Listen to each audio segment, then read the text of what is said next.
Alright! Good morning Pilipinas and good morning world! At sa ating mga kababayang OFW at mga kababayan natin na nandyan sa Pilipinas na walang sawang sumuporta dito sa ating munting programa, thank you so much at mabuhay po tayong lahat hanggat gusto natin. Well, anyways, tuloy-tuloy po tayo sa tagababalita dito ng mga tamang balita at sagutin ang maling information na ipapakalat ng mga fake news peddlers ng mga anti-Marcos, lalong-lalo na doon galing po sa mga fentanyl na mga vlogger bagabayan. Yes, dapat silang sagutin. Bakit? Kasi bagayan natin sila na lagi pong naninira araw-araw kay PBBM at sa Marcos Administration.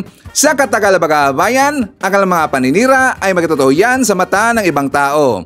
So dapat silang sasagutin kasi ang bagong Pilipinas, bawal po ang mga sinungaling. At syempre, kasama niyo pa rin si Sir Ivan, ang pinakabulol na vlogger sa balat ng YouTube, magbibigay sa inyo ng mga totoo at mga preskong balita na kinukuha natin sa kapitbahay na social media. So magandang buhay sa ating lahat mga kabayan and happy Wednesday sa ating lahat. Okay, so before tayo mag-start mga kabayan, well syempre as usual, i-check natin ang mga nakapasok sa ating top 5 commenters doon sa ating last vlog. At nandito sa listahan, ang nanguna po si Ma'am Lerma Sondita. Meron siyang 62 na mga comments. Nandiyan po si Ronelyn Lamsin. Meron siyang 21 na mga comments. Name na user or Nimi Hasigawa. Meron siyang 19 na mga comments. Nandiyan po ang name na user or Linda Abonita. Meron siyang 16 na mga comments. And name na user or Margie Yadao. Meron siyang 16 lahat ng mga comments. Again, sigasamas po sa ating top 5 commenters. At syempre, pasalamatan po natin ang ating mga silent viewer dito sa ating channel. Thank you so much. At syempre, pasalamatan po natin ang lahat ng mga viewers na lagi pong nag-like, lagi na pong nag-shares ng ating mga videos. Thank you so much. And also mga kababayan ko, i-acknowledge po natin ang ating mga channel members. Nandyan si Katita Darl, Cosmo Defender, Pusong Inami, Barbara Butler, Susan Torres, Edmond Castillejo, Samuel Membrado, and Via Vivar. I-greet natin ang happy birthday si Laarni Alzona. And also happy birthday kay Geraldine Joy De Vera. Greetings from Mama Julia De Vera. At syempre, i-greet po natin ang lahat ng mga viewers na nag-celebrate ng kanilang birthday ngayong araw. Happy birthday! Okay, so nandyan rin po ang ating pong mga suki, mga early birds at lagi pong naunguna sa pag-comment sa baba sa ating comment section. Nandyan sila si Maria Midasiplon, Nonay Florin Hills from Mandawi City, Cebu. Nandyan po si Linda Lim from the City of Ilagan, Isabela. Hi to Lynn Gonzalez. Kasama rin po nating araw si Flaviana Abila, Belia Bautista, Luisa Yamamoto. Nandiyan po si John Kuan, Suseth Tabor, Papa Adilio, Fibro Nula, Antonio Perez, and hi to Lucana Nerpio. Okay, so kumusta ang lahat mga kabayan? How are you today? Well, of course, I'm hoping po na sana magandang ating gising ang umaga at meron ng energetic po na aura katulad po kay Sir Ivan. Siyempre, as usual, doon po sa kababayan po nakagigising pa lang at wala pang energy, don't worry, painitin ko po kagad yung mga umaga kasi marami mga baon na mga pasabog at mga balita sa Sir Ivan na pwede nating magamit po ipandibang sa mga ipinapakalat ng mga fake news ng kabilang kampo at dapat na silang kukurtin araw-araw mga kababayan kasi sila po ay salot ng lipunan. Okay, good morning Pilipinas, Luzon, Visayas at Mindanao. So, kumusta no sa mga taga Leyte? Actually, si Sir Ivan Makabayan, taga Leyte rin po. And I saw the weather forecast dyan po sa Pag-asa Makabayan. Okay ang weather ngayon sa Leyte. And of course, all part po sa Visayas Makabayan, walang problema. So, siyempre, marami po mga kababayan natin magrereklamo kapag mainit, sobrang init. Kapag meron namang ulan, so magreklamo rin po Makabayan kasi lagi daw umuulan. So, don't worry. Sa ating mga motorista dyan po sa part of Leyte, also part of Luzon, walang problema kasi nga fair po ang ating weather dyan sa Pilipinas mga kabayan. So anyways, kahapon, di ba sabi ko, marami talagang mga very exciting po na mangyayari mga kabayan. Una, Well, mamaya na po kay BP Sara. Kasi marami pong nagsumbong kay Sir Ivan mga kababayan. Si BP Sara daw. Sabi niya, Sir Ivan, check mo ngayon yung deliberation hearing doon sa Kamara na kung saan si Sara ng mga kababayan nagminaldita. Yes, actually nakita ko, maldita talaga eh. Talagang low class yung attitude mga kababayan. Low class ang kanyang attitude and very unfortunate talaga na meron tayong ganyan na klase na vice presidente mga kababayan. Very low class at saka ang kanyang ugaling kanal mga kababayan. There I said it. Ugaling kanal. Mamaya babalikan natin po itong si BP Sara. Kasi meron pong nangyari kahapon mga kababayan. Which is, dito ko na po talaga napagtanto, ito po ating ebidensya na sure talaga si Ivan na ang kanilang poon, ang kanilang juice-juicean, ito na pong si makabayan, ito po talagang si Kibuloy. Kasi kahapon, di ba, I am sure, 100% po na kayo pong lahat, alam niyo pong nangyari doon po sa KOGC makabayan, na kung saan ang RTC 11, ang korte po doon sa Davao, nagpalabas po ng order, tsaka gin-grant po yung motion po na gin-file po ni Torion makabayan na attorney para po dito sa sa temporary protection order sa KOGC makabayan against sa PNP. So naglabas po ng order ang korte ng RTC 11 makabayan, which is yan po ayon po sa mga mababatas kasi nga dapat tayo po maki-rely doon po sa mga abogado makabayan kasi sila po ang nakakalam po sa kaso na yan o sa issue na ganyan. So according po sa mga kilala natin po ng mga abogado, very questionable po ang inilabas na order galing po sa RTC 11 makabayan. Yung temporary protection order. Maraming question. Bakit si Ivan?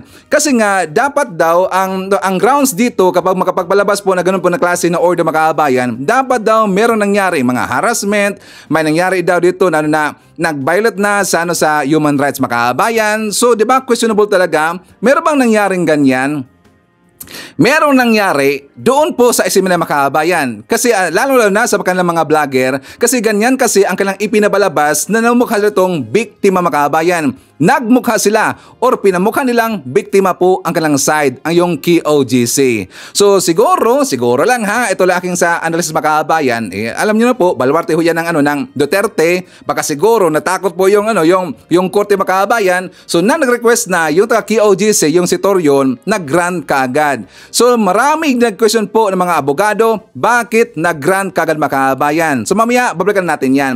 Kasi nga doon po sa interview niya ni Torion doon kay Celes makabayan, bakit ko nasabi na ako po'y 100% sure na ang kanilang poon makabayan, ang ginawang Diyos na dito, ito pong si Kibuloy. Bakit? Kasi nga siyempre sila po'y natuwa, ito pong si Torion at saka si Celes, pagkanong mga Celes makabayan ganun talaga si Celes Tapos ngayon, siyempre nag-pray sila ang sabi niya, di ba, alhamdulillah tawag niyan sa Muslim makabayan. Kapag sila po ay talagang natuwa or merong magandang nangyari, di ba, lagi lang sinasabi po na alhamdulillah. So, doon po sa sinabi po ni Torion, bigla niyang sinabi na itong ginawa daw niya para daw ito kay Kibuloy. Praise the Father.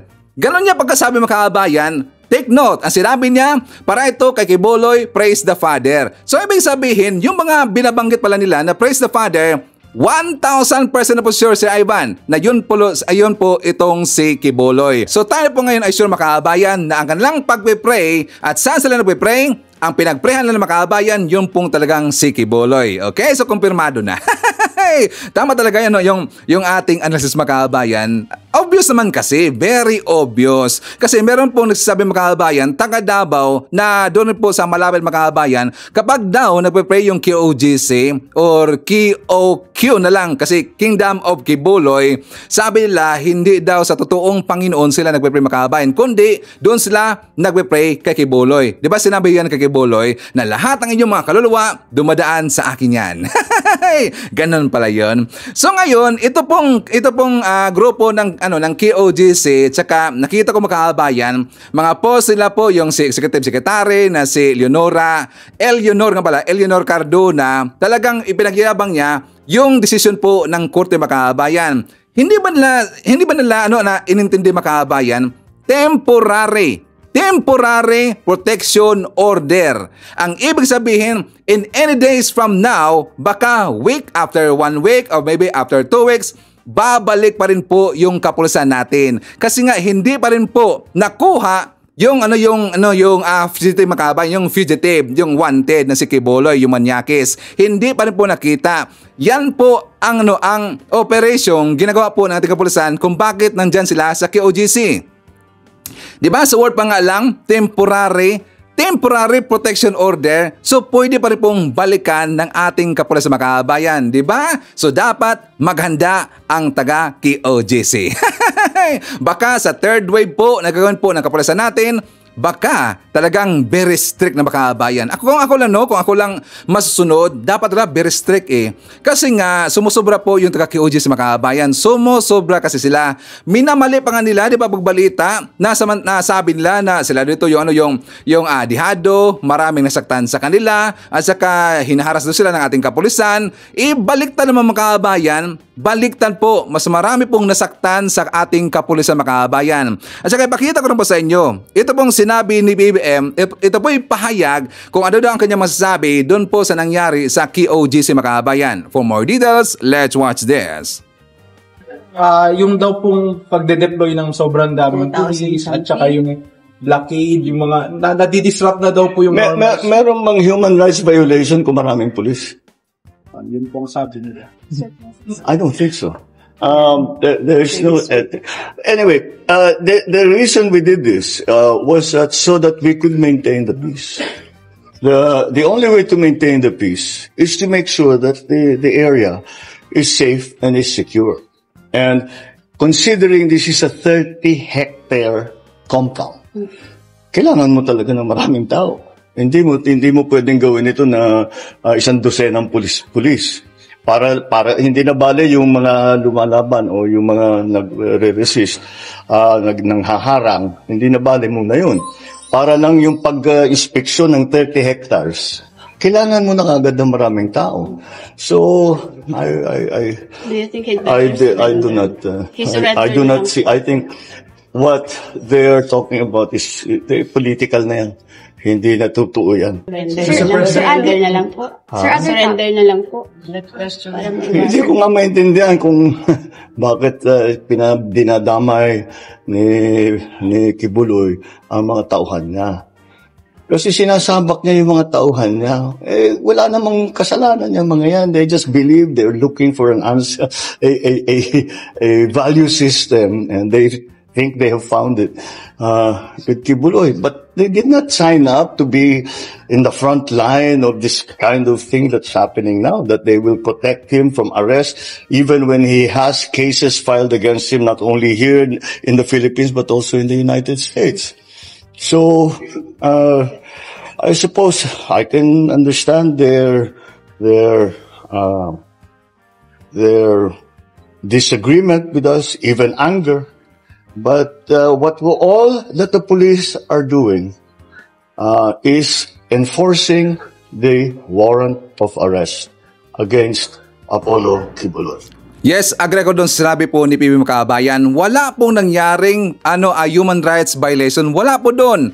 Kasi nga ang ginagawa lang po ng ating kapulisan, pag-serve lang po sa warrant of arrest. At dapat po pananagutin po itong kanilang wanted na tinatago mga kababayan, yung Manyakis nila na poon, dapat pananagutin yon. Kasi magiging unfair kasi ito sa iba pong mga nahatulan na mga pastors, pati po yung mga pari mga kababayan. Unfair kasi yan, di ba?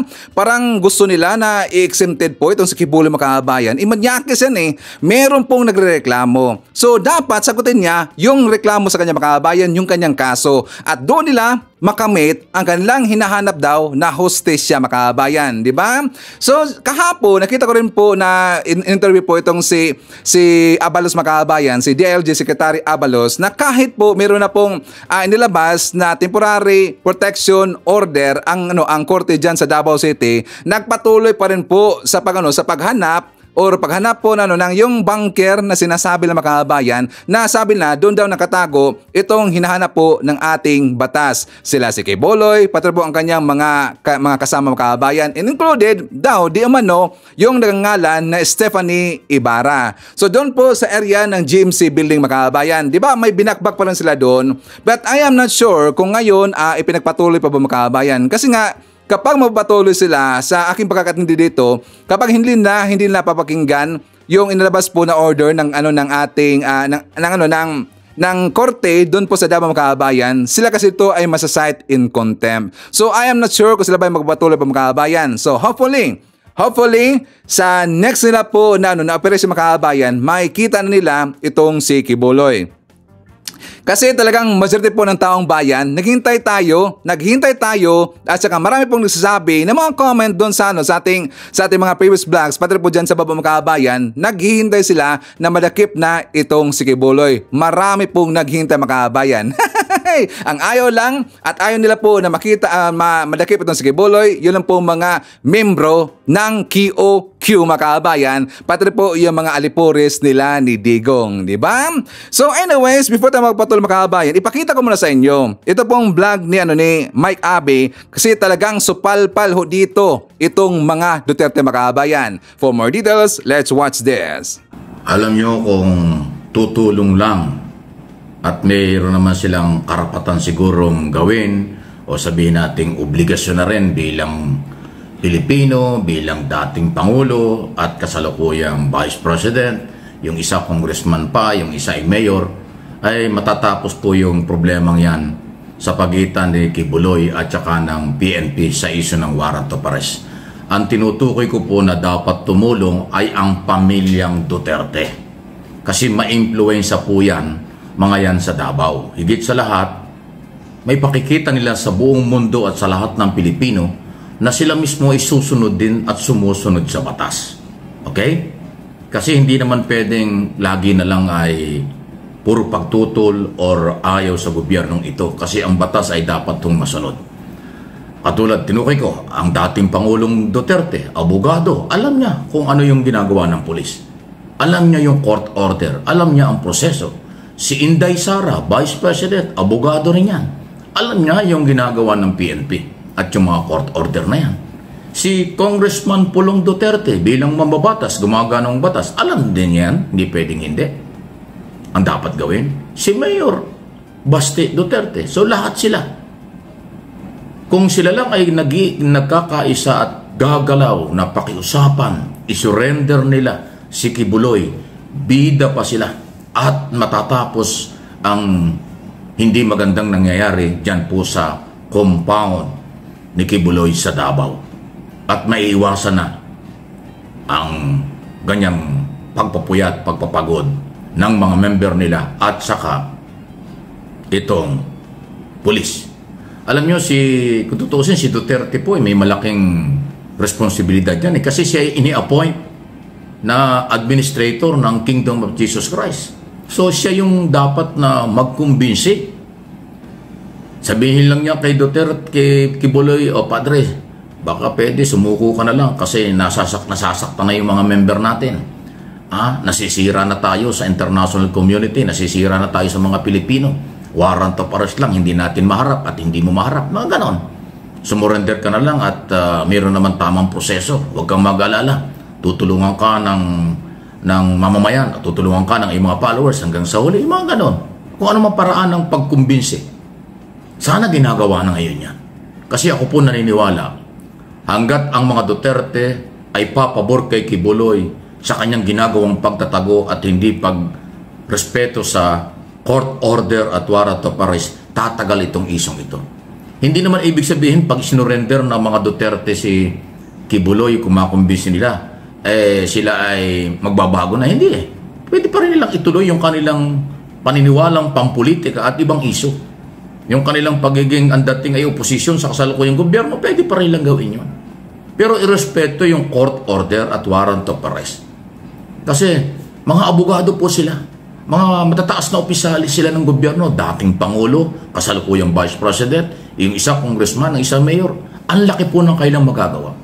Pero nakakalungkot dahil yung mga statement, lalo na nung mag-amang Duterte, yung dating Pangulo at Vice President, kinundi na pa ang ginagawa ng PNP. Sinasabing marahas.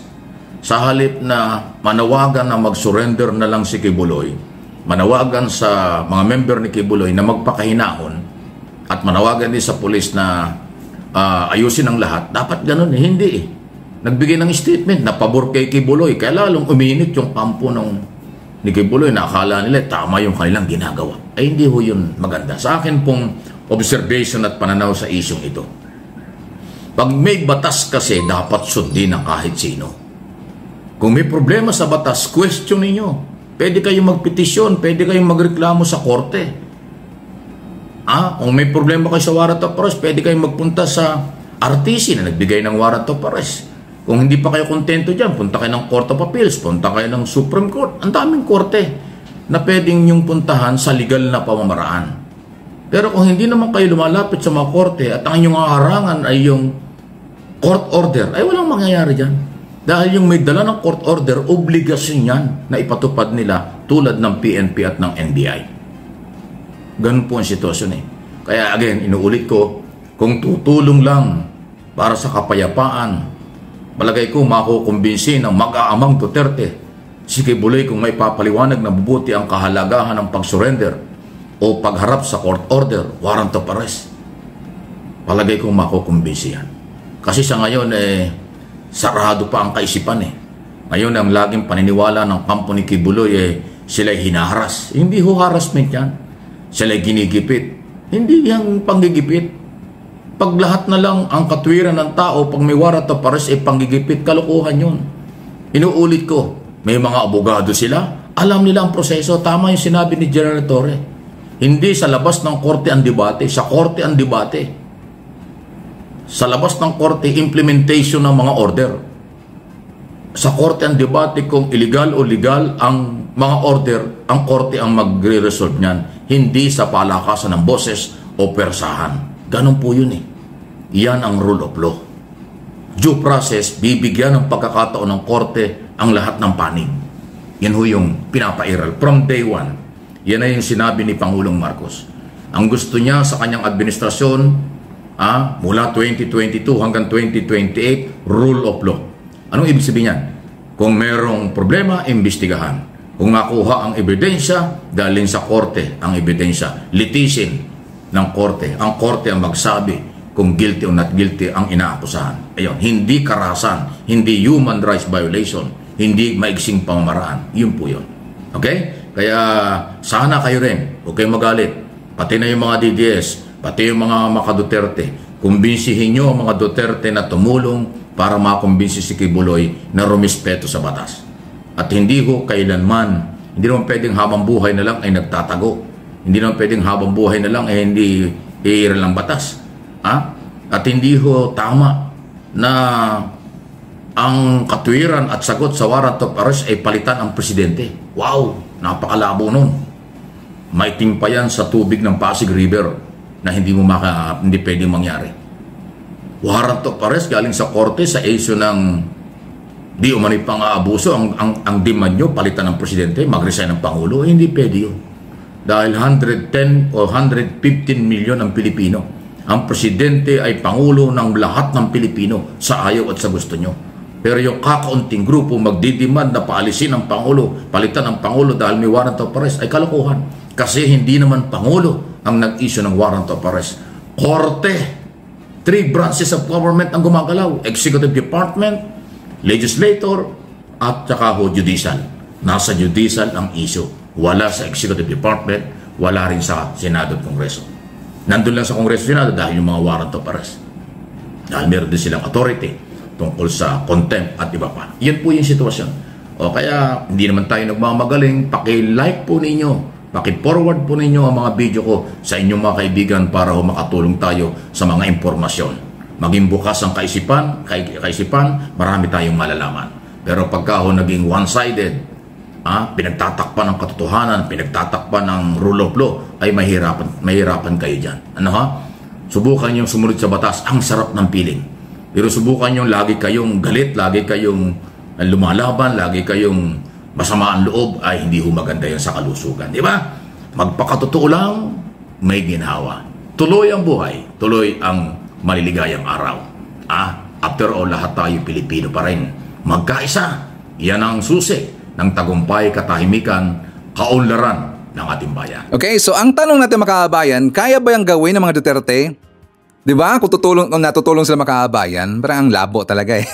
Napakalabo. Bakit? Kasi ang mga Duterte, nakikinabang rin po dito kay Kibuloy mga kabayan. Mas itatago pa nila yan. Di ba?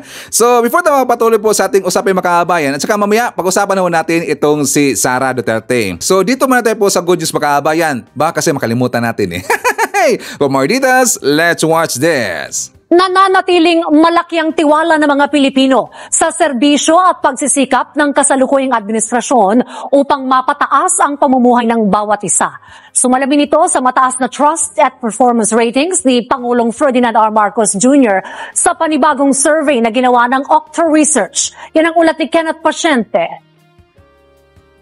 Ramdam ang pagsisikap ng administrasyon sa ilalim ng pamumuno ni Pangulong Ferdinand R. Marcos Jr. Kaya naman mas tumaas pa ang kumpiyansa ng mga Pilipino sa pamahalaan, lalo na sa Pangulo. Batay sa pinakahuling tugon ng masa survey ng Okta Research, umakyat sa 71% ang trust ratings ng punong ehekutibo ngayong ikalawang quarter ng taon. Mas mataas yan ng 2% kumpara sa unang quarter ng 2024. 3% rin ang itinaas ng marka ni Pangulong Marcos Jr. pagdating sa performance ratings na naitala sa 68%. Para kay Jovi, kita niya ang pagsisikap ng kasalukuyang administrasyon na tugunan ng mga hamong kinaharap ng bansa. Nakikita ko sa kanya ngayon kahit pa paano nakakatulong siya sa mga naghihirap.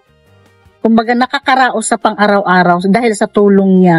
Maganda naman daw ang pamamalakad ng pamahalaan batay sa obserbasyon ni Carrie. Pero marami pa anyang dapat gawin at tutukan gaya ng pagpapababa ng mga presyo ng mga bilihin. Bagay na naniniwala siyang matutugunan ng Marcos Jr. administration sa nalalabing taon pa nito sa pamumuno. Naniniwala naman ako sa kanya na may bibigay niya pa. May ilang taon pa naman siya na dapat may bigyan niya yung mga nararapat talaga sa mga Pilipina. Ayon sa Pangulo, maaaring malaking salik sa resulta ng survey ang pag-arangkada ng Presidential Assistance to Farmers, Fisherfolk and Families o PAF program ng pamahalaan, kung saan siya mismo ang nanguna sa pag-iikot sa iba't ibang lugar sa bansa para makapaghatid ng tulong sa mga magsasaka at mangingisdang malubhang naapektuhan ng El Niño phenomenon. Pero mas ikinagalak niya na nakikita at nararamdaman na ng mga Pilipino ang mga hakbang at pagsisikap ng pamahalaan, bagay na pagbubutihin pa ng kanyang administrasyon. It's good to have that kind of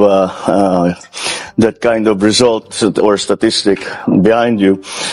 They just again, every time this happens, for us, as far as I'm concerned, is that it seems to be people beginning to understand what we're trying to do. They're beginning to feel the effects of it, and so you must continue to do more and even try to do even better. So that's always an inspiration. Samantala, bumaba naman ang trust at performance ratings ni Vice President Sara Duterte na naitala sa 65% at 60%. Wala pang pahayag ang OVP ukol dito. Isinagawa ng Okta Research ang survey mula June 30 hanggang July 5, 2024 sa 1,200 adult respondents na may plus 3% margin of error at 95% confidence level. Sir, una po sa lahat, kumusta ang eGov Super App sa ngayon? Gaano kalaki na po ba yung tulong dito para sa mas mabilis na proseso ng serbisyo sa ating mga kababayan? Surprisingly, ang dami nang nag-download.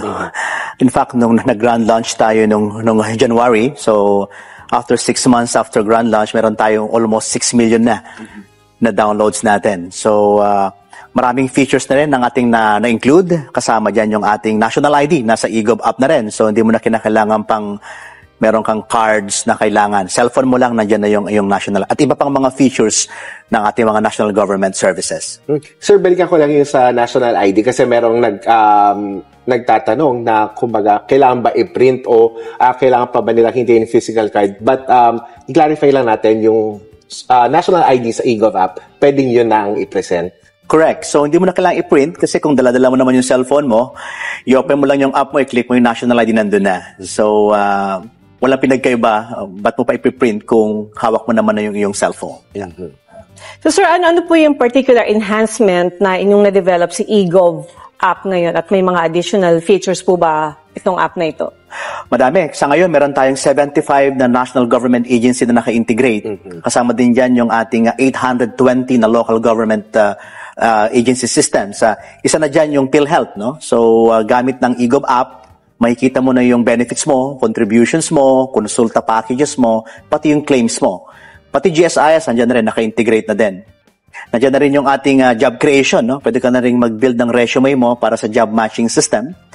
Pag nag-click ka ng national government services, pwede ka mag-apply ng passport mo, driver's license mo, and the like. So, and other services. Kasama na dyan po yung e-travel, no? Instead na paulit-ulit kang mag-register, mag-input ng information, di na. So, shortcut na lahat-lahat kasi powered na siya ng ating national ID. Sir, linawin ko lang, integrated yung iba't ibang agencies like GSIS, SSS, PhilHealth. Ibig sabihin po ba nito, kung nakaregister yung isang member sa app nung agency, for example, GSIS, pwede na rin nilang ma-access through the eGov app or ganun po ba yung... Correct. So meron tayong platform na ang pangalan niya ay e-Government Data Exchange Platform or eGovDX. So ang mga ahensya kanya-kanyang minamanage ang kanilang mga data. Hindi si DICT po ang nangangalaga niyan, kanya-kanya. Pero dahil sila ay naka-integrate sa ating exchange platform, hindi na kinakailangan pang mag-login ulit, mag-register ulit pa isa-isa. Or dahil sa ating SSO or single sign-on, pag nasa super app ka na, ma-access mo na ang iba-ibang government services. You don't need to log in again and again. So, nabanggit nyo yung NGAs, but kumusta po yung participation ng local government units? Kailan po kaya inaasahan na halos lahat ng LGU sa bansa ay digitalized services? Sa ngayon po, kalahati ng 1,600 LGUs naka-integrate na po sa ating eGov Super App. Meron tayong project together with DILG at ARTA. Ang pangalan po niya ay ELGU. So ito po yung full automation naman ng business permit, including yung working permit, building permit, clearances, and so on and so forth. So ito po ay naka-integrate na rin po sa eGov app. So Yusek, sa ibang usapin naman po, no, hingi po kami ng update sa e-travel system. Paano po nakakatulong ito para makapagbigay ng magandang experience sa mga pasahero? Yeah. In the past, kailangan mong gumamit ng 7 system. In the past, no? Meron kang arrival card, fill up ng manual, meron kang departure card, may website ka pa para mag-declare ng sakit mo, tapos may customs form ka ulit na fifilapan, may tourism form, seaport form, cruise form, OFW form, sangkatutak na form. So pinag-isa natin yan sa napakasimpleng e-travel system. So once na gumamit ka ng e-travel, once ka lang magre-register, ang fifilapan mo lang yan actually yung travel information mo lang, yung bagong version ngayon. So hindi mo na kinakailangan ulit-ulitin yung mga information. In fact, ang e-travel din ang nagtanggal ng somehow yung pila sa airport. Kasi in the past, kapag binigay mo yung passport mo at in-scan yan, minamanual pa ng immigration officer yung mga information. Pero dahil sa e-travel, na-automatic fill up na lahat-lahat yun. So ito po yung nakatulong sa ating decongestion ng ating mga airports din. Yusek, maaari niyo po bang ibahagi sa amin ang ilan sa mga key features naman ng enhanced e-travel system sa mga seaport o cruise? Sa ngayon ay naka-integrate ng ating e-travel directly na agad-agad sa immigration system. So ibig sabihin, hindi pagka-scan, you don't need to show anything. Dati, kailangan pa magpakita pa ng QR code, di ba? Hindi na ngayon. Pag nag-register ka sa e-travel, 72 hours before you enter the airport, kahit nasa ibang bansa ka, hindi mo kinakailangan na gawin pag nasa airport ka na, kahit nasa bahay ka. Okay, pagdating mo sa airport, you don't need to show anything. In fact, isa po tayo sa mga airports sa buong mundo ngayon na complete paperless. At least mas mabilis na ngayon. Sige sir, mensahe niyo lang po sa ating mga kababayan, lalo na doon sa mga OFW at yung mga mahilig magbiyahe.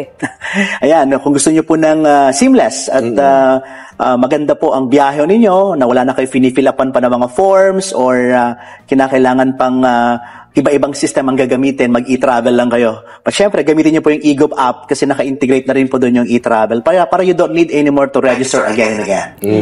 Yan, so tatak Marcos makabayan. So ipinakita ko sa inyo itong application na to kasi very useful makabayan. Talagang nakatulong ito. Lahat ng mga or halos na po lahat ng mga ahensya natin diyan sa gobyerno natin, ang kanilang mga transaksyon makabayan or kung meron tayong transaksyon sa kanila, pwede na pong magamit ang eGov PH app makabayan. So i-try po. So I encourage po lahat ng aking mga viewers na try po ninyong install itong eGov PH makabayan. So I can assure you, malaking tulong ho yan. So doon po sa unang portion ng ating goods makabayan, kita nyo na po, diba, tumaas na, mas lalong tumaas po ang trust rating ni BBM, pati po ang kanyang performance rating makabayan. Yan po'y napakasakit sa mata tingnan ng mga DBS at ng mga anti-Marcos makabayan. Lagi ko sinasabi sa inyo, hindi nyo po mabibigilan si BBM. Ang kanyang performance, pati po ang kanyang trust rating, lalong tumaas. Pero yung isa po si Fiona mga kababayan, yung si Inday Lustay na talagang grabe yung yung itong attitude nito na parang talagang masabi nito mga kababayan na attorney ba talaga to? Ito pong si Lustay mga kababayan, lalong lumagapak ang kanyang survey rating. So ibig sabihin, mukha siguro nakarama mga kababayan kasi nga yung ginagawa po ng kanyang mga kalyado nila ni Hitad, yung kanilang mga vlogger o sino mga influencers o yung mga kanila po mga supporter na lagi pong sinisiraan si PBM, dun yata nag-reflect mga kababayan. Mas lalo pong lumagapak itong si Sara Duterte. Unti-unti nang nawalan pong gana sa kanya mga kababayan. Unti-unti na ito pong wala ng tiwala sa kanya. Kasi nga diba, lagi na siyang nakikita mga kababayan, every time po na mayroong mga interviews sa mga Senate hearings, makikita natin po ang kanyang karakter na unti-unti na nitong nakikita po ng taong bayan, which is hindi talaga capable na humawak po ng pinakamataas po na posisyon dyan sa Pilipinas or bilang presidente mga kababayan. Wala po. Wala sa iyang kalidad. Wala po mga kababayan. So talagang ito po mga DBS ito mga nauto po ng kabilang kampo, sana sila po magising mga kababayan. Ganon po na klase ang vice presidente natin. Okay, ngayon, insert natin po si BP Sara mga kababayan. Saraban, na-introhan mo na eh. Kasi nga alam niyo mga kababayan, pagising ko kaninang umaga, ang dami kong na-receive po na forwarded po na mga video dito po kay Sara mga kababayan. Ang dami talaga eh. Mga 27 yata if not mistaken. Basta inihap ko lahat mga kababayan, 27 or siguro 30 lahat. Ang daming nag-forward po kay Sir Ivan. Yung tungkol po sa deliberation budget hearing mga kababayan doon po sa Kamara. So ngayon, doon po sa Kamara mga kababayan, talagang nakita natin na nagminaldita itong si Sara Duterte. Nagminaldita. Parang siya po dito ayaw po siyang gustong tanungin mga kababayan. Mga haters, huwag kayong magalit kasi Ivan. Kitang-kita nyo naman po yung ginawa po ng inyong poon. Ito pong si Sara Duterte. Sana kayo po'y magising. Doon pa lang po sa budget hearing, simplang mga kababayan, doon niya ipinapakita na talagang napaka-spoiled brat ito pong si Sara mga kababayan. May asal, may asal, imburnal mga kababayan. Yung hindi makain-kain talaga, which is ang ginawa na naman doon, siyempre budget hearing yung mga kababayan kasi nga diba siya po yung nag-request po ng budget for the next year 2025 na 2.05 billion pesos mga kababayan. Yan po'y napakalaki. So siyempre, doon po sa unang bungad po ng kanilang hearing, gin-present niya ang kanilang budgets kung ano po ang kanilang pagagamitan doon po sa kanyang nirequest po na budget mga kababayan, which is 2 billion pesos. Ngayon, nagtanong na po itong si Castro. So alam mo natin, ito pong si Sara medyo mayroon talagang may pagka-ok yung utak mga kababayan kapag si Castro na. Kasi nga ito si Castro, siya nga pala hindi ko to ipanag si Castro kasi alam mo natin yan si Castro NPA yung mga kababayan. Honestly yan po ay NPA at saka siya po dito ay guilty po sa merong kaso na child ABUSA. Alam na ho natin yan. Ito pong kanyang kasama, yung baklita mga kababayan. Hindi ko ayokong dalawa na yan kasi sila po ay salot mga kababayan. Alam natin yan. Pero doon tayo magfo-focus sa kanilang question dito po kay Sara Duterte. Which is, ang tanong naman po ni Castro doon kay Sara mga kababayan, yung tungkol po sa 135 million pesos na confidential funds. Hindi po buo na 125 million pesos ang kanyang tinanong doon. Kundi, yung pong inilabas na certificate from COA na meron palang disallowance na budget doon po kasama po doon sa 135 million pesos mga kababayan. Yes, meron pong disallowance. Ay ibig sabihin, hindi po na-explain doon kung ano talagang pinaggamitan ng mga kababayan or ginamit ba or hindi. Kaya nga disallowance. So yun po ay 73 million pesos mga kababayan. Malaking pera ho yan. 73 million pesos. Yang pera na yan, questionably talaga. Kaya yung COA, naglabas sila ng certificate na yun daw ay disallowance mga kababayan. So yun po ang tinanong Yun pong itinanong po ng ating mga mababatas dito kay Sara Duterte. Pero ayaw niyang sagutin makabayan. Bakit? According sa kanya, na hindi, yung 135 million pesos po na confidential funds, luma na doon yung makabayan. Luma na daw yun. Yun po ay, napag-usapan daw yun, last 2023 po na budget, bakit daw ibabalik? Sabi niya, ang dapat na pag-usapan, yung current, ang kanilang request makabayan, yung 2 billion pesos. Pero siyempre, itong si Castro, nagpumilit. Tinawag na pusit makabayan. Tinawag si Sara na pusit daw, pusit yung ugali. So, pusit na ngayon ang kanyang tawag makabayan. Itong si Inday Pusit, so ngayon nagalit, na high blood sa makabayan. Hanggang itong mga mabatas na to, nakita nila na hindi talaga maganda po yung ipinakitang asal ni Sara. Diba si Kimbao makabayan? Itong si Stella Kimbao at talagang nagalit na, nainis na, pero siyempre nagpigil siya kasi siya po ay chairman makabayan. Nagpigil lang po itong si Kimbao kasi nga napaka-simple na question, bakit ginawa pang complicated makabayan? Diba? Tanungin natin po itong mga haters natin, itong mga DBS na mga supporter. Napaka-simple na question, bakit ginawa pang complicated ni Sara Duterte? Bakit ayun lang pong sagutin makabayan? Bakit ayaw niya? 'Di ba? Tapos gusto niya, ang ipinakita rin niya na budget proposal for the next year 2025, hintayin daw niya. It's up to the Kamara daw, it's up to the House kung ano ang kanilang desisyon makabayan. Pero ayaw nang sumagot po doon sa mga luma. Gusto niya yung bago. At para meron tayong idea, baka kasi yung ating mga kababayan dito po na ibang viewers hindi lang nakita makabayan, yung pag-inarte, yung pagminalita ni Sara doon sa Kamara. For more details, let's watch this. I would like to forgo the opportunity to defend the budget in a question and answer format. I will leave it up to the House to decide on the budget submitted. Madam Vice President, we have 17 members listed for interpellation, and as you know, you've been here many times for our budget briefing, that this is an important part of the budget briefing. The GAA, the General Appropriations Act, is arguably the most important piece of legislation every year, at kasama po ito ang pagtatanong at pakikinig po sa sagot po ninyo ay napaka-importante pong input sa amin pong trabaho. So, yun po, kami po ay, we will proceed to ask questions. Madam Chair, my answer for every question will be, I will forgo the opportunity to defend the budget of the Office of the Vice President through a question and answer. And I will leave it to the House to decide on the budget submitted. So, magsasayang tayo ng oras dito, paulit-ulit yung sagot. That is acceptable to us.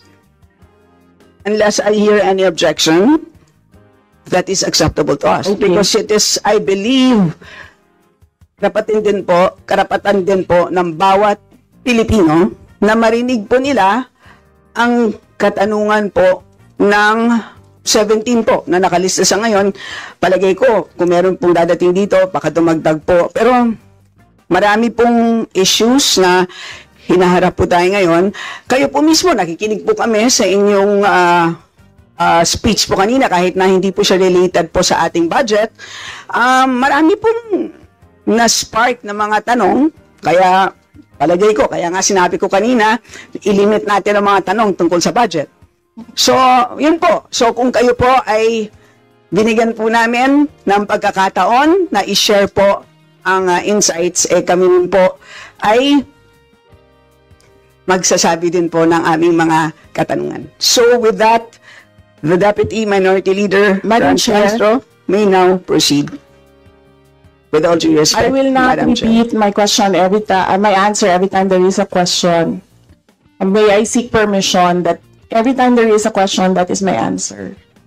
Madam Chair, I will call you and you can do as you please, Madam Chair. The only requirement is to provide a direct response on the question. Meaning to say, a response that is directly related to the question. Meaning to say, kung may question at ayaw nyo pong sagutin nyo ng diretsahan na hindi po ako sasagot dun sa tanong. Ang problema po kasi, ang response ay naging hindi related dun sa tanong. Halimbawa, may tanong, ang sagot ay paglalarawan doon sa nagtanong. So, hindi naman yon klaro na hindi yon directly related dun sa tanong. Kaya, yun po, I think it's a reasonable ask. If there's a question, you may or may not answer. You're not compelled. But you just please say, I do not wish to answer. That's it. At least we know it's a direct response. And with that, we move to the next Madam Chair. Person on the list. Madam Chair. Madam Chair. Hindi na po tayo matatapos. Yan ang sinabi ko sa iyo kanina. Ayaw mo maniwala sa akin eh. Aabot talaga tayo ng bukas dito. Diba? Madam Chair. Is this an inquiry regarding what he said? Yes, and yes, please, I remind also our resource persons to please act in a respectful manner. Pasensya na po, hindi po kasama sa poder ninyo ang pagpa-fire ng presiding officer ng hearing na to. So yes, you so if you allow members of the House of Representatives lines like what you just said, like pusit, bakit mo ako kinu-crucify for saying a fact that somebody is convicted of child abuse sitting in the chair? Pusit, and then I cannot fire the presiding chair. So bakit? Yes, bakit napaka one-sided nito, ma'am? Noted po. Dahil ba madami kayo dyan sa kabila at nag-iisa ako dito? We note all your comments, ma'am, and let us now proceed. Thank you, ma'am. Thank you, ma'am. Wala namang one-sided na makaabayan. Bakit naging one-sided ang sinabi po dito ni Sara? Kung ano yung question ni Castro, dapat sagutin niya. Very easy. Kung walang problema dun sa budget makaabayan na worth 73 million pesos at saka ginasto nila in a proper way, kung wala mang korupsyon na nangyari makaabayan, dapat sagutin niya, hindi yung pabalangan niya pagsagot makaabayan. 73 million pesos, malaki rin po yan. At saka alam nyo makaabayan ko, napansin ba natin or napansin nyo ba, before po sa sagot, itong si Sara Duterte, nakatingin muna siya sa kanyang cellphone makaabayan. Sino nakapansin? Diba? Nakatingin muna siya sa kanyang cellphone makaabayan. So, ibig sabihin, yung kanyang sinabi, may nag-message niya makaabayan. Malamang sa malamang, kanyang advisor or baka isang attorney rin po na itong advice sa kanya, ito yung sagutin mo, BC. Para sila po ay, anong tawag ito makaabayan? Yung parang mabukog in Tagalog. Kasi nga, diba, according po ni Hital Makaabayan, nilamon ni Sara Duterte yung mga mababatas doon sa budget hearing. Nilamon daw. Nilamon ba yun? O siya po yung napahiya makaabayan? Kaya sila po ay nabukog. Ito daw sabi po ni Hita Makaabayan. Ngayon, ito pong bakit nga pala lumabas po yung certificate na yan tungkol dito sa kanyang disallowance makaabayan? Kasi nga itong si Luistro, naalala ba si Luistro Makaabayan, yung lagi pong nakabisto dito kay Harry Roque, si Luistro, Congressman Luistro or Congressman Attorney Luistro, meron po siyang sabi doon. Kasi nga lumabas dito na yan palang findings ng COA na disallowance, gin-attempt pala yan ni Sara Duterte na yan po ay pipigilan makaabayan. Yes, inattempt po yan ni Sara daw. Sabi po ni Luis Makaabayan na yan po ay pinigilan para hindi po malabas information dyan po sa deliberation budget hearing makaabayan. Pero hindi yan napagilan. Ngayon, siyempre maraming nakala makaabayan kasi COA yan eh. At dapat pong malaman ng taong bayan at tayo po ay may karapatan na dapat yung malaman kung ano ang ginawa sa budget po dyan ng 73 million pesos na under po or kasama doon sa 135 million pesos po na confidential funds makaabayan. May karapatan po ang taong bayan na malaman anong ginawa pero ayaw niyang sagot ng makaabayan. Confidential daw eh.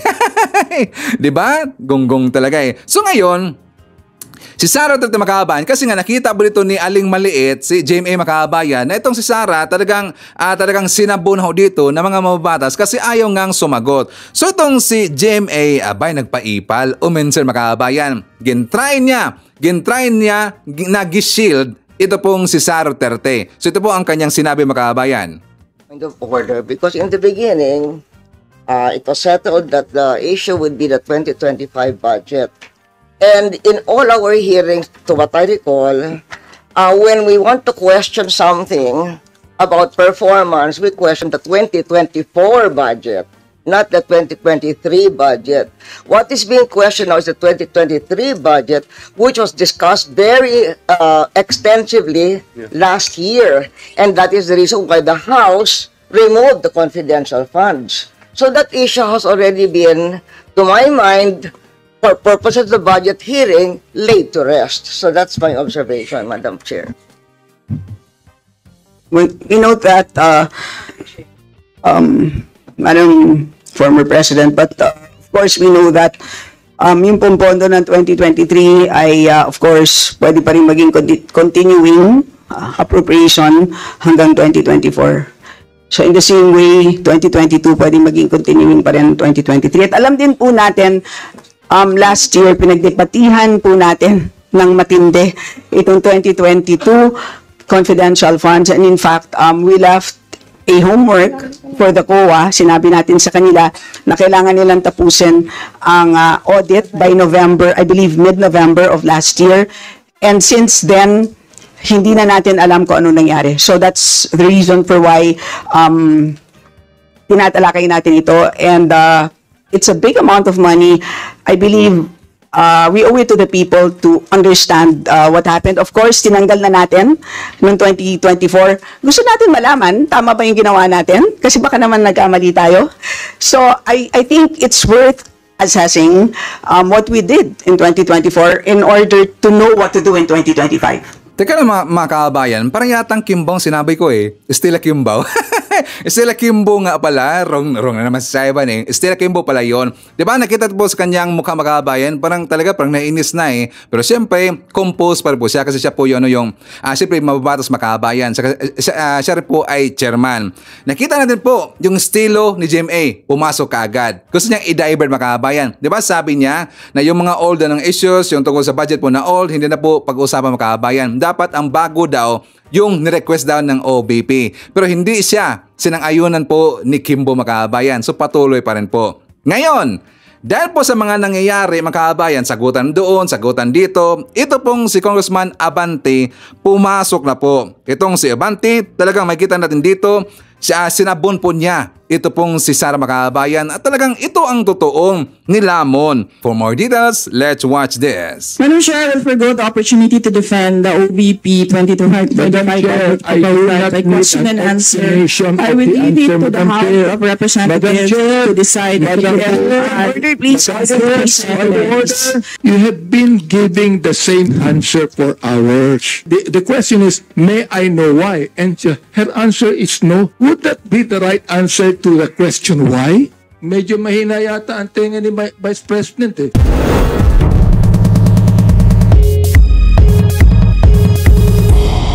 Next to interpret is Honorable Benny Abante. Salamat po, Madam Chair. Sana po ay matapos na po ito para masimulan na po natin yung budget ng Ombudsman. Po. But anyway, palagay ko po alam na po ng taong bayan ang mga nangyayari sapagkat karamihan po ng ating mga colleagues ay nagtanong na tungkol sa confidential fund. Pero gusto ko lang pong tanungin si Madam Vice President, if the representatives of the people, like this House, has all the right to scrutinize the budget of any agency. Madam Chair. Madam Vice President. Madam Chair, is it a question? I think it's directed to the House. No, I'm asking you the question, Madam Chair.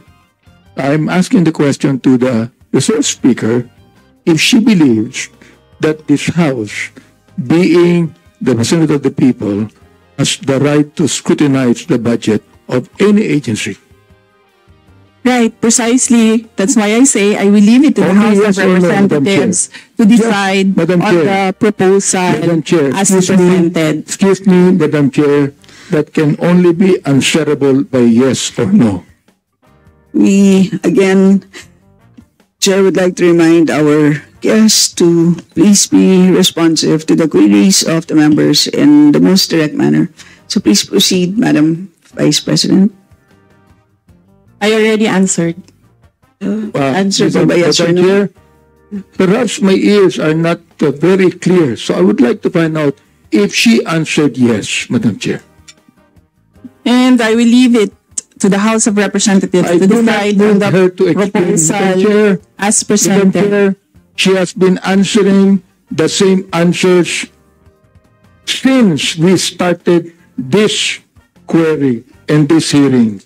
What I just want to ask, Madam Chair, is very simple. A simple answer of yes or no.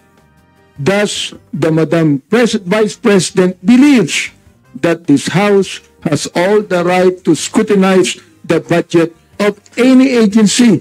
I'm not just referring to the agency of the Vice President. I am referring to every agency of government, Madam Chair. That can only be simply answered by yes or no. I do not need to hear the paulit-ulit na kasagutan niya. Kanina pa, gusto ko lang pong marinig. Hindi po ako nagagalit. Oo, hindi po katulad niya, parang inis na siya. Oo, gusto ko lang pong malaman. Oo, humbly speaking, naniniwala ba siya, Madam Chair, na itong House na ito, na binoto ng tao, ay merong karapatan ayon sa konstitusyon na scrutinize natin ang budget ng any ahensya ng gobyerno, including Congress, Madam Chair. Madam Vice President. Madam Chair, may I request the Secretariat to put on record, cut and paste. I will forgo and I will leave my answer, my previous answer. Madam Chair, I would just like to ask, why is it very hard for her to answer yes? I'd like to ask, why is it, Madam Vice President, why is it so hard for you to answer yes when you know that the answer should be yes? Why do you have to explain? Why do you have to explain? We're simple people here. I'm not even a lawyer. You are a lawyer, Madam Chair. So, this is a simple question of a simple Filipino. Meron po bang karapatan ang House na ito na scrutinize ang budget ng bawat ahensya ng gobyerno? Yun lang po ang tanong ko. Pwede pong sagutin ito ng yes or no. Kung yes, salamat. Kung no, edi salamat din. At least nalaman ng taong bayan. Madam Vice President. Madam Chair, I will forgo the opportunity to defend the OVP 2025 by question and answer. I will leave it to the House of Representatives to decide. Please, Point of order, Madam Honorable Chair. Abante, you may proceed. I do not need her to explain, please. You have been giving the same answer for hours. The same answer for hours. Alam ko naman po ang pagnanais nyo, why you answer the same for hours. Ngayon po, iba naman ang tanong ko. Ang tanong ko ito, tatanungin ko uli, Madam Chair, meron po bang karapatan bilang mga representante ng taong bayan sa bawat distrito at party list na mag-scrutinize ng budget ng bawat ahensya ng gobyerno? Hindi po natin pinag-uusapan dito ang confidential fund. Ang pinag-uusapan po natin budget. Madam Chair, before you answer, the gentleman wishes to have a direct answer, either yes or no. Are you going to provide a direct answer? Honorable Abante? So, what is the answer? I asked whether our Madam Vice President will provide a direct answer to your query, and the answer is no. May I know why? Madam Vice President? And her answer is no as well. I don't think that would be the right answer, Ms. The question is, may I know why? And her answer is no. Would that be the right answer to the question why? Madam Vice Madam Chair. President, you wish to comment? Madam Chair, hindi dahil hindi nyo gusto yung mga sagot ko, hindi nyo gusto yung manner ng pagsagot ko, at hindi nyo gusto ang mga sinasabi ko, hindi ibig sabihin na Madam Chair. hindi ka sinasagot Madam Chair, ang mga point of tanong. order.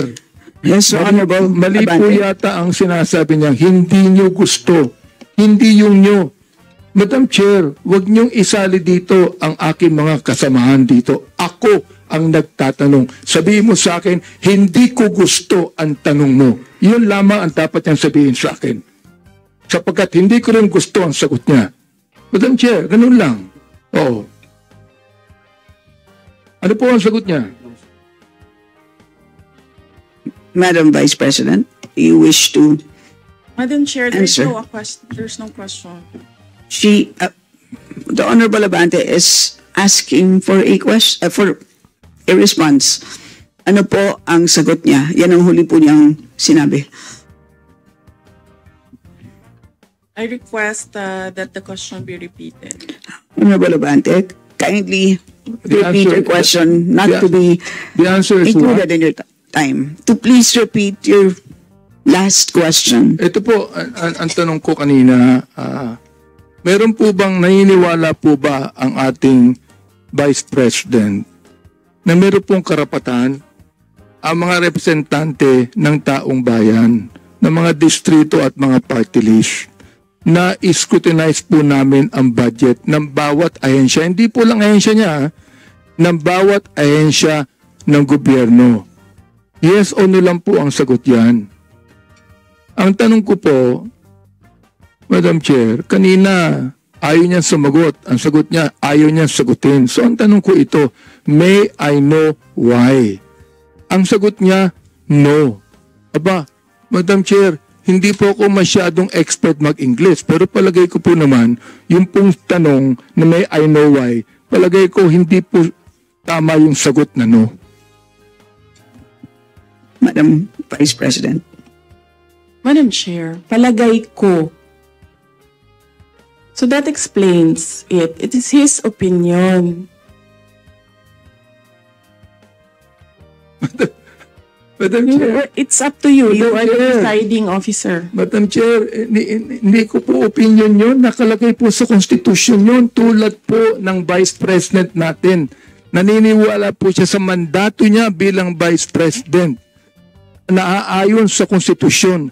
Ganon din po ang mandato natin dito na meron tayong karapatang mag-scrutinize ng budget ng anumang ahensya ng gobyerno ayon sa Konstitusyon. Ang tanong ko sa kanya, naniniwala ka ba doon? Madam Vice President. Madam Chair, umikot na po tayo. Bumalik na tayo sa simula. Natapos na yon, nasagot na. Ang sinabi, palagay ko, hindi iyan ang tamang sagot. Kung hindi niya gusto yung sagot ko, hindi ibig sabihin na hindi ako sumagot. Madam Chair, palagay ko, hindi pa siya sumagot sapagkat inuulit lamang niya ang sinabi niya. O ito po ang gusto kong tanungin sa kanya. Pwede ba, Madam Chair, makiulit mo yung sagot mo na isinasagot mo ng paulit-ulit kanina pa, Madam Chair. Gusto ko lang ulit marinig. Gusto ko lang ulit ma-record. Pakiulit mo lang ang sagot mo sa lahat ng mga tanong na tinatanong dito mula pa kanina. Madam Vice President.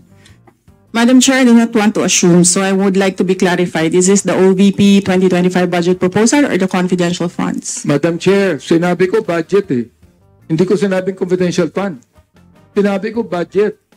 Medyo mahina yata ang tenga ni Vice President eh. Sinabi ko budget eh. Hindi confidential fund. Sinabi ko na wala akong pakialam sa confidential fund. Ang pakialam ko ganito. Meron pang karapatan. Naniniwala ba siya na ang Kongreso ay merong karapatan mag-scrutinize ng budget ng anumang ahensya? Yun po ang tanong ko. Sagutin po niya yes or no. Ayun, ayaw niya sagutin ng yes or no, sabihin niya sa akin ang sagot niya kanina ng paulit-ulit sa lahat ng mga tanong ng ating mga colleagues. I will forgo the opportunity to defend the Office of the Vice President 2025 budget proposal by question and answer, and I will leave it to the House of Representatives to decide on the proposal as presented. Madam Chair, maraming salamat po. Ibig sabihin po, yung kasagutan niya na paulit-ulit, naniniwala siya na mayroong karapatan ang kongresong ito na i-scrutinize ang budget. Kahit ang budget na yan nagsimula ng 2023, meron pa rin karapatan ang kongresong ito na i-scrutinize ang budget. Maraming salamat, Madam Chair. Maraming salamat po, Vice President. May correction ako doon kay Congressman Bante Makabayan. Dapat hindi niya sinabi na mahina pala yung pandinig dito ni BP Sara Makabayan. Mahina daw ang pandinig ni BP Sara. Dapat sinabi niya, mahina pala yung utak ni Sara Makabayan. Dapat ganon. Dapat mahina ang utak ni Sara. Kundi hindi po mahina yung pandinig. Kulang sa pag-isip Makabayan. Grabe naman. Alam nyo, nakakainis si Sara. Ayaw niyang sagutin Makabayan kasi hindi siya mag-agree doon kay Congressman Bante na kanyang sinabi na may karapatan po yung Kongreso na scrutinize yung budget. Lahat po ng ahensya. Kasi kapag siya po ay mag-yes Makabayan, ibig sabihin, karapatan talaga ng Kongreso na tatanungin po ang lahat ng mga proposed budget kung ano ang kanilang pagagamitan, kung yung nagamit kung ano ang kanilang ginamitan doon Makabayan, anong pinagamitan doon. May karapatan ang Kongreso na magtanong kasi yan po ay public funds Makabayan. Yan po ay pera ng bayan. So di ba? Dapat yun ang sinabi po ni Congressman Bante. Mahina palang utak ng ating Vice Presidente, Chairman. Ganun dapat, di ba? Sakto ba yun? So kaya mga haters, tanong po. Naniwala, okay na ba sa inyo na ganyan na klase na tao ang magiging presidente on the next election sa 2098? Sige nga, pakisagot, ganyan ba na klase na tao ang gusto niyo na maging presidente? Please comment sa baba. Sa babasahin niyo mamaya ni Sir Ivan. Okay? So, nakalimutan natin yung shoutout Makabayan. So anyway, nandiyan po kasama natin si Rene Vicente, hi to Emmy Mapalad, Mary Jane Tan, Zinaida Rico Hermoso from Houston, Texas. Kasama rin po natin si Marita Villanueva, Peaceful Sea Turtle, Jen Medina, Wilson Custodio, hi to Ronaldin Lamsen from New Zealand. Kasama rin po natin si Alfredo Villaflor, Elmer Castellano from Wellington, Belia Pula, Simply Tess, Welma Jimenez Paulo, hi to Marilyn de los Santos, Lauro de la Cruz, Merna Carlos, Daldet Pasamonte, nandiyan rin po si Milagros Martir, Dolores Condo, Divina Ramirez from Riyadh, hi to Danny Diaz, Bertel Roy, nandiyan po si Merna Borromeo, Otelo Lomdiesto, Giselda Langbat, Nonski Pasamonte, Juniz Jax, Wing Salvatierra, Ruben Basinga Salindong, medyo marami. Nakalimutan Nandiyan po si Beth Canido, Losbel de Nakima, LB Rosauro, Beth Canido, Rodolfo Porti, William Esteban Berdogo, Gorgonia Angala, Victor Robin, Bibi Garcia, Alicia Lick, and hi to Jess Tobtor from Calaba, Laguna, Dieselen David, Munez Borromeo and Borromeo family, hi to Nilo Ramirez, Carmila Salinga, Leilani Diquilo, Aurora Mercado family ng Mangaldan, Pangasinan, nandiyan po si Carmila Sanchez from LA, California, Evelyn Garcia, si Ashen, Sport Shinobi from South Korea, and hi to Jemson, Jem, Jeriel, and Regina Mandawi, Cebu. Greetings from Rodolfo Ranadarbor of Tansa, Cavite. Okay, so mga kaabahan ko, thank you so much nga pala sa ating mga viewers na nag-comment dyan sa baba at saka hindi ko po na-shout ang makabayan. So hopefully sa ating next po na vlog, ma-shout ko na po kayong lahat. Anyways, yan po ang ating mga nakalap na mga balita ngayong araw. Kung nakaabot ka po sa portion na to, sana nakapag-like na ho tayo. Libre po ang mag-share, libre din ang mag-subscribe. Again, maraming salamat sa mga viewers na hindi na-skip ng ating mga commercials. Thank you so much. At before natin tatapusin ating programa ngayong araw, sana sabayan nyo si Sir Ivan para sa ating live messaging prayer. Dear God, muli lumalapit ako sa iyo upang ipagdasal ang aking minamahal na pamilya. Hinihiling ko na dinggin mo ang aking pagsusumamo at protektahan ang aking pamilya mula sa anumang pinsala o sakuna. Naway bigyan mo po sila ng karunungan at pag-unawa upang makagawa ng mga tamang desisyon at pagpili sa lahat ng bagay. Naway alisin mo ang anumang pagkakabahabahagi at salungatan sa amin at punuin ang aming tahanan ng pagkakaisa at pagkakasundo. Naway ipalaganap mo ang kapayapaan at kagalakan sa aming tahanan. At naway ang iyong pag-ibig ay tumagos sa bawat sulok ng aming sambahayan. Papuri sa iyo. Sa ngalan ng Panginoong Jesucristo, Amen. So maraming salamat mga kababayan, and I hope to see you again on my next video.